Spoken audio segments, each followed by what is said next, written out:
There are several other identified eating disorders that I'd like to just give a brief description that may be similar to the top three, but other things that are important to look at as well, especially when speaking with your doctors or other professionals. They are identified by otherwise specified feeding or eating disorders. This one encompasses a wide variety of eating disordered behaviors. So it could be often binging, often restrictive, or overeating, excessive need to burn off calories, and excessive binging. So it doesn't quite have a identifier in it, which is why it's specified as otherwise. There's also avoidant restrictive food intake disorder. This is where there's a limited preferred amount of foods that becomes more narrow over time. It's fears of choking or vomiting, and really no body image disturbance, but a fear of gaining weight.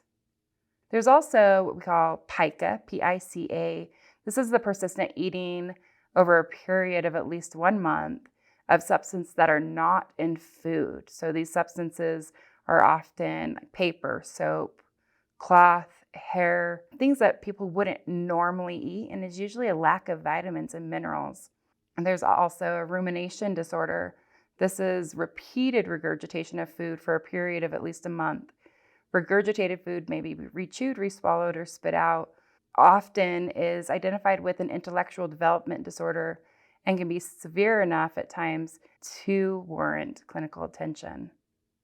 We can also look for orthorexia, which is cutting out increased number of foods, especially food groups like sugar, carbs, dairies, meats. There's an increased concern about health of ingredients and the inability to eat anything in that narrow food group. This is a concern when somebody spends several hours a day thinking about what food might be served when coming up to an event. Within the eating disorders, we also experience compulsive exercise that significantly interferes with the activities that an individual is experiencing in their lives.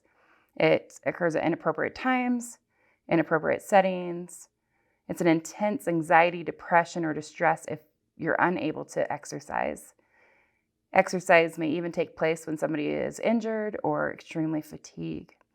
And the last one is something to note if you or a loved one has diabetes type 1. Diabulimia is the increased neglect of diabetes management, infrequently filling prescriptions or avoiding taking your diabetes medicine, secrecy about diabetes management, fear that insulin will make an individual fat or overweight, restricting certain food groups to lower insulin dosages, and goes along with the A1C of 9.0 or higher.